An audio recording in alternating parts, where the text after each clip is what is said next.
Hello student, I am your geography teacher Vivek from California Public School. Dear student, this is your chapter 11, the atmosphere. In this chapter, we already discussed in the last video uh, definition of atmosphere. After the composition and structure of the atmosphere, we already discussed, and heating of the atmosphere is also discussed in the last video. And now today we discuss here the ozone layer, greenhouse effect, and global warming. So we discuss today in this video three main topic: ozone layer, greenhouse, and global warming. Okay, so first we'll start here. Ozone layer. Ozone is an allotrope of oxygen. Ozone is a gas having three atoms of oxygen in its molecules. Means आपके जो ozone layer है इसकी formation किससे होती है? Oxygen से. Clear? सो allotropes means होता है और structurally different from an element. It is a variety of oxygen. Oxygen के थ्री एटम्स से मिलके आपकी ओजोन लेयर बनती है. Okay, so ozone is produced by the action of sunlight on the oxygen in the upper layer of the atmosphere. Means ozone आपकी जो produce हो रही है वो किसके एक्शन थ्रू हो रही है? Sunlight on the oxygen in the upper layer of atmosphere, जो हमारे एटमॉस्फेयर के जो अपर पार्ट है. ठीक है, very found about 16 kilometre from the surface of the अर्थ. ये अर्थ सरफेस से अबाउट हमारी जो पड़ती है ये 16 to 23 किलोमीटर के बीच में. सो यू नो टू अभी ऑलरेडी डिस्कस किया था लास्ट वीडियो में. Ozone layer line the stratosphere. Okay, और अबाउट इसकी जो फाउंड होती है in the upper part of the stratosphere और अबाउट 16 to 23 किलोमीटर. ये 16 to 23 किलोमीटर के बीच में लाई करती है. Okay, and the ozone layer in the upper atmosphere is the great importance because बहुत ज़्यादा इंपॉर्टेंस है ओजोन की इन अवर लाइफ. क्या इंपॉर्टेंस है? ये ऑब्जर्व कर लेती है इसको harmful ultra violet radiations present in the sunlight coming from the sun. जो सन की तरफ से अल्ट्रा वायलेट रेडिएशंस आ रही हैं, जो हार्मफुल रेडिएशंस हैं, उनको वो ऑब्जर्व कर लेती है, उनको अर्थ तक पहुंचने नहीं देती है. तो this highly useful ozone layer is the upper atmosphere has been threatened by the wide range of human activity. अब डे बाय डे क्या हो रही है? ये डिप्लीट होती जा रही है, कम होती जा रही है. ठीक है, in year 1980 an ozone hole was detected. पहले क्या था? ओजोन लेयर ने हमारी अर्थ को चारों तरफ से कवर करके रखा हुआ था. जो सन की जो अल्ट्रा वायलेट रेडिएशंस आ रही है उसको वो वहीं पर ऑब्जर्व कर रही है, अर्थ पर नहीं पहुंचने दे रही थी. लेकिन नाउ 1980 में एक ओजोन होल डिटेक्ट किया गया है कि वहां से जो अल्ट्रा वायलेट रेडिएशन है वो अर्थ तक पहुंच रही है. Okay, so the ultra violet rays which were earlier almost completely blocked by the ozone layer can now enter the earth lower atmosphere to some extent through this zone hole. means जो ozone layer थी वो fully protect कर रही थी हमारे earth surface को, पर now जो होल डिटेक्ट किया गया है अब वो इजिली एंटर हो रही है और हमारे अर्थ सरफेस तक पहुंच रही है harmful ultra violet radiations. Okay, and these ultraviolet rays are very harmful and can cause skin cancer and other harmful diseases. Okay, तो स्पेशली स्किन कैंसर के लिए बहुत ही बेसिकली से हार्मफुल ये रेज हैं. ओके, बहुत सारी से डिसीजेज स्टार्ट होती हैं. क्लियर? तो ozone layer it is atom of because से थ्री एटम ऑफ ऑक्सीजन से बना हुआ है. ठीक है, ये upper part of the atmosphere find होता है अबाउट 16 to 23 किलोमीटर. ठीक है, और उसकी जो मेन इंपॉर्टेंस क्या है? It observe the harmful ultra violet radiation those are coming from the sun. Okay, पहले के अभी जो फुली कंप्लीटली ये ब्लॉक करती थी ओजोन लेयर किसको?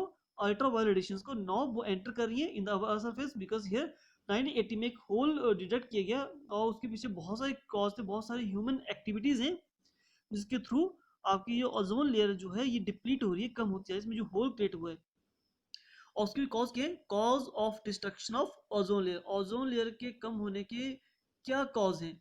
उसके पीछे बेसिकली थ्री कॉज है: क्लोरोफ्लोरोकार्बन, सेकंड रेडियोएक्टिव सब्सटेंस और third air pollution. these are the three main cause due to that आपकी जो ओजोन लेयर है वो डिप्लीट हो रही है. Okay, so one of the most important cause of the depletion of ozone layer is use of chemicals known as chlorofluorocarbon. Chlorofluorocarbon के use करने से आपकी ओजोन लेयर जो है वो ज्यादा डिप्लीट हो रही है, डिस्ट्रॉय हो रही है. Okay, this chemical use in, और कहाँ यूज होते हैं? स्प्रे कैन में, रेफ्रिजरेटर में. ओके, और ये टू कम्प्लीटली जो हमारी ओजोन लेयर है उसको ये डिस्ट्रॉय कर रहे हैं. क्लियर? क्लोरोफ्लोरोकार्बन. सेकंड जो मेन कॉज है रेडियो एक्टिव सब्सटेंस, और रेडियो एक्टिव सब्सटेंस में क्या थे? यूरेनियम और thorium. Is also deplete the ozone layer, उसको डिस्ट्रॉय कर रहे हैं. ओके, और ये radioactive substance are used a power station, जो हमारे पावर स्टेशन है, और न्यूक्लियर एक्सप्लोजन होते हैं. ठीक है, तो उसमें ये रिलीज होती है, और there are we can say reactions produce large quantity of nitrogen oxide which goes into the stratosphere. ये हमारी ओजोन जो है स्ट्रेटोस्फीयर में है. ओके, तो सेकंड फर्स्ट हमारे पास क्लोरोफ्लोरोकार्बन, इसका मैक्सिमम यूज स्प्रे कैन और रेफ्रिजरेटर में हो रहा है. सेकंड आपके पास है रेडियोएक्टिव सब्सटेंस में यूरेनियम थ्योरी में, इसका यूज होता है वो पावर प्लांट और न्यूक्लियर एक्सप्लोजन में हो रहा है. ठीक है, और थर्ड जो मेन कॉज है ड्यू टू दैट हमारी जो ओजोन लेयर है वो डिप्लीट हो रही है, that is the air pollution. Air pollution also responsible for the depletion of ozone layer. Okay, so air pollution due to smoke, like the London smoke, the leakage of lethal gas from the Union Carbide factory of Bhopal. ठीक है, तो एक gas जो harmful gas का एक leakage हुई थी. ठीक है, भोपाल की फैक्ट्री में था, फैक्ट्री का नाम था union carbide factory. And the nuclear disaster at the Chernobyl had a very serious effect on the ozone layer. जो गैसें लीक हुई थी उसकी वजह से भी, एयर पोल्यूशन की वजह से भी हमारी जो ओजोन लेयर है डे बाय डे डिप्लीट होती जा रही है. Okay, so the main three cause of depletion of ozone layer, that is a chlorofluorocarbon, radioactive substance and air pollution. Okay, after we discuss here now greenhouse effect. So greenhouse effect, the heating up of the Earth's atmosphere due to the trapping of infrared rays. Infrared rays क्यों होती है? इनको हम reflected from the surface भी बोलते हैं. Infrared raise होती हैं कि आपको मैंने ऑलरेडी डिस्कस किया था लास्ट टाइम में कि सन की तरफ से जो रेडिएशन आ रही है, ठीक है, इनको होता है इनकमिंग सोलर रेडिएशन, इनको होता है इंसोलेशन.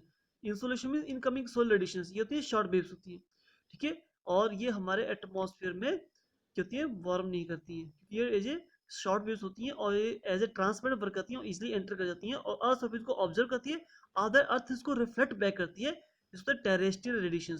तो टेरेस्ट्रियल रेडिएशन को ही इनफ्रारेड रेज बोलते हैं हम. ओके, सो जब ये इनफ्रारेड रेज जो होती हैं, जो आपकी रिफ्लेक्टेड रेज होती हैं, जब ये वापस जाती है तो हमारी जो कार्बन डाइऑक्साइड है इसको ऑब्जर्व कर लेती है और उसको बाहर जाने नहीं देती है.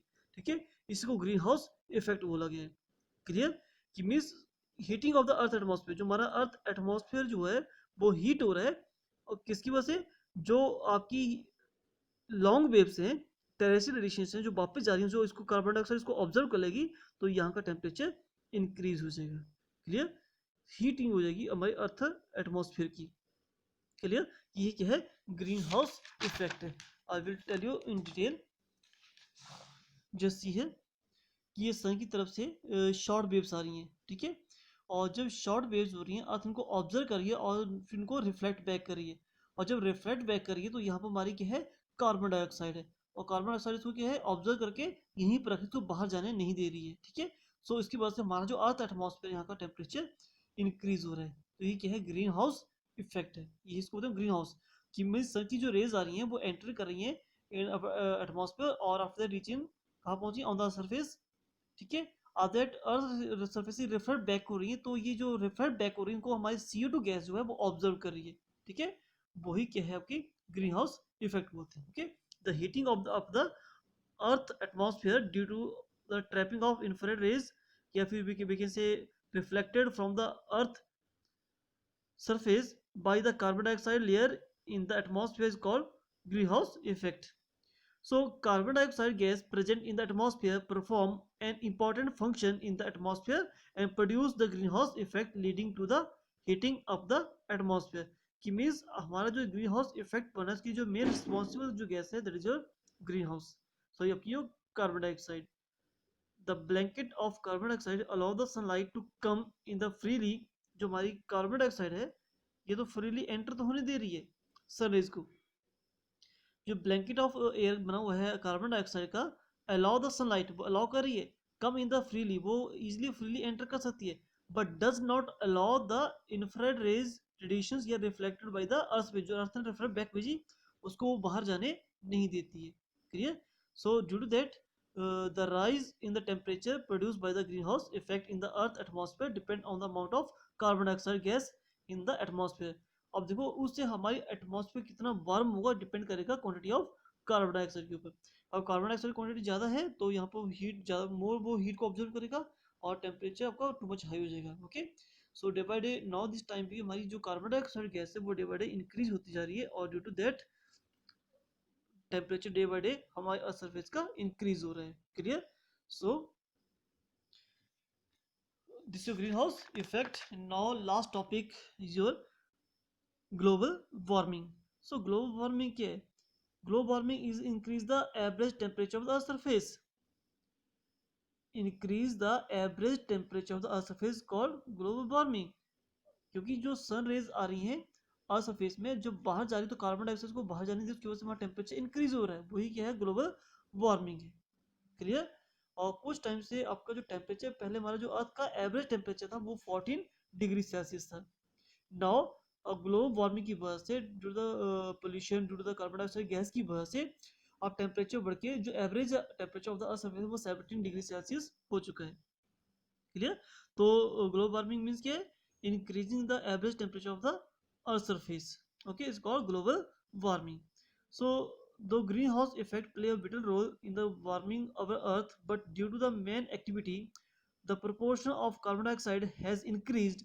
means greenhouse effect important role play कर रहा है, लेकिन उसके पीछे जो कॉज क्या है वो ह्यूमन एक्टिविटी है। क्योंकि ह्यूमन एक्टिविटी की वजह से जो कार्बन डाइऑक्साइड है वो इंक्रीज हो रही है और वो एक्सेसिव क्वांटिटी में आपको हीट को ऑब्जर्व कर रही है और उसकी वजह से हमारा टेम्परेचर इंक्रीज हो रहा है। Okay, so this are the example क्या इफेक्ट पड़े हैं ग्लोबल वार्मिंग की वजह से, टेम्परेचर इंक्रीज होने की वजह से। तो फर्स्ट आपका है कि level of continue rise and thousand of square miles of land densely populated area such as eastern US and Bangladesh में बी लॉस्ट।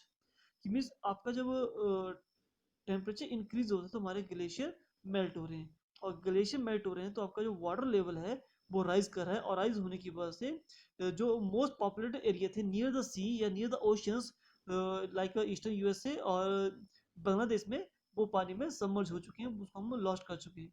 क्लियर? वो यहाँ पर एग्जाम्पल है फर्स्ट। सेकेंड क्या है कि mountain snow pack constitutes critical reservoir of fresh water. You note हुआ कि जब हमारी आइस मेल्ट होती है तो उससे हम फ्रेश वाटर गेट करते हैं। So over the past 50 years spring snowpack has diminished by the 60% in the Rocky Mountain and 29% the Cascade Range. These are two mountain, Rocky Mountain और Cascade Mountain. Okay, so in the Rocky mountains में near about last 50 years में वहाँ की जो 16% जो ice है वो melt हो चुकी है, और कैस्केड रेंज की 29% आइस जो है वो मेल्ट हो चुकी है due to the increasing the temperature. So every year क्यों day by day in almost every mountains regions across the world ये और glacier are retreating in the response to the warming climate. कि में temperature increase होने की वजह से वो डे बाई डे श्रिंक हो रहे हैं, श्रिंकेज मीन्स कम होते जा रहे हैं। Clear? And here also given कि आपका सिंस 1950 से अब तक जो अंटार्कटिका पेनिनसुला है वहाँ पर नियर अबाउट 2 डिग्री सेल्सियस या 4 डिग्री फ़ारेनहाइट आपका टेम्परेचर इंक्रीज हो चुका है। Okay, so of that coral are also directly threatened by the increasing atmospheric concentration of the carbon dioxide gas which is acidifying sea water. Means जो हमारे coral reef हैं वो भी affected हो रहे हैं, ठीक है, due to the carbon dioxide gas की वजह से। Okay, and this excessive heating is causing a threat to the survival of human being because due to excessive heating all the polar regions will melt। कि means day by day temperature increase होने की वजह से, excessive increase होने की वजह से एक बहुत बड़ा ह्यूमन लाइफ के लिए खतरा बन चुका है। ठीक है, वो क्या है? Because due to the excessive heating की वजह से, टेम्परेचर इंक्रीज होने की वजह से हमारे जितने भी पोलर रीजन है वहाँ की आइस मेल्ट हो रही है, और जल्दी ही अगर टेम्परेचर इंक्रीज होता रहा तो ये बहुत फास्ट रेट से मेल्ट होंगे और हमारा जो लैंड है वाटर में सबमर्ज हो सकता है पूरा। तो this will be rise the water level resulting in the submerging low land area under the water. Means तो हमारा वाटर लेवल इंक्रीज करेगा, और वाटर लेवल इंक्रीज करेगा सो क्या होगा, हमारे जितने भी जो एरिया हैं वो सारे लो लेइंग एरिया जो है वो पानी में सबमर्ज हो जाएंगे। Clear? So this is a global warming. Okay, and you can see here carbon dioxide CO2 100 year back कितनी थी आपकी, दिस वन, ठीक है, 2,90,000। ठीक है, अब 1992 में ये कितनी होगी, 3,60,000। You can check here. And after that methane जो थी 900, तो अब कितनी होगी ये 1,700। And after that nitrous oxide 285, अब नाउ 310। और क्लोरोफ्लोरोकार्बन पहले थी नहीं, अब 3। ठीक है, तो दैट मीन्स कि आपका जो गैसेज, जो हार्मफुल गैसेज हैं वो डे बाय डे इंक्रीज होती जा रही हैं। ठीक है, और ड्यू टू दैट हमारी ओजोन लेयर है वो डिप्लीट हो रही है, एंड हमारा जो टेम्परेचर अर्थ सरफेस का वो एवरेज जो टेम्परेचर है वो डे बाय डे इंक्रीज हो रहा है। Okay, so today we discuss here ozone layer, greenhouse effect and global warming. Okay, thank you.